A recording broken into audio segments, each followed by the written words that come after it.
സൽമാൻ, എന്തുകൊണ്ട് ഒരു client real estate ഏജന്റിനെ സമീപിക്കണം? നിങ്ങൾക്ക് എല്ലാവർക്കും ഉള്ള ഒരു ഡൗട്ടാണിത്. എന്തുകൊണ്ട് ഒരു ഏജന്റിന്റെ കൂടെ പോകണം, അതല്ലെങ്കിൽ ഡയറക്റ്റ് ഡെവലപ്പറുടെ അടുത്ത് പോയിക്കൂടെ എന്നുള്ളത്. ശരിയാണ്, നിങ്ങൾക്ക് ഒരു ഡെവലപ്പറുടെ അടുത്ത് ഡയറക്റ്റ് അപ്രോച്ച് ചെയ്യാം.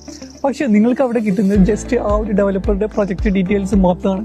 നിങ്ങൾക്ക് അവിടെ കമ്പയർ ചെയ്യാൻ ഒരു ഓപ്ഷൻസ് ഒന്നുമില്ല.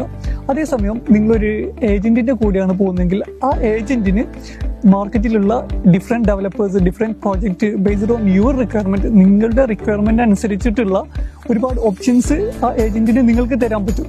അതുപോലെ ആ ഈച്ച് ആൻഡ് എവറി പ്രോജക്റ്റ് അവർക്ക് കമ്പയർ ചെയ്യാനും അതിലേതാണ് ബെസ്റ്റ്, നിങ്ങളുടെ ക്യാഷ് ഫ്ലോക്ക് അനുസരിച്ചിട്ട്, നിങ്ങളുടെ റിക്വയർമെന്റ് അനുസരിച്ചിട്ട് ഏതാണ് ബെസ്റ്റ് ഓപ്ഷൻ നിങ്ങൾക്ക് കിട്ടുന്നതെന്നുള്ള അവർക്ക് സജസ്റ്റ് ചെയ്യാൻ പറ്റും. അടുത്തതെന്ന് പറയുന്നത്, നിങ്ങൾ ഈ ഒരു ഏജന്റിന് അധികം എക്സ്ട്രാ പേ ചെയ്യേണ്ട ആവശ്യം, ഒരു കമ്മീഷൻ കൊടുക്കേണ്ട ഒന്നും ആവശ്യമില്ല. കാരണം ഈ ഏജൻസിന് കമ്മീഷൻ കിട്ടുന്നത് ഡെവലപ്പറുടെ അടുത്തു നിന്നാണ്. പക്ഷെ നിങ്ങൾക്ക് കിട്ടാൻ പോകുന്ന A to Z സർവീസസ് ആണ്. നിങ്ങളുടെ എല്ലാ ഡോക്യുമെന്റേഷന്, പിന്നെ എന്തെങ്കിലും പ്രശ്നങ്ങൾ ഉണ്ടെങ്കിൽ, ഇഷ്യൂസ് ഉണ്ടെങ്കിൽ എല്ലാം ക്ലിയർ ചെയ്യാനും ഈ ഒരു ഏജന്റ് നിങ്ങളെ ഹെൽപ്പ് ചെയ്യും.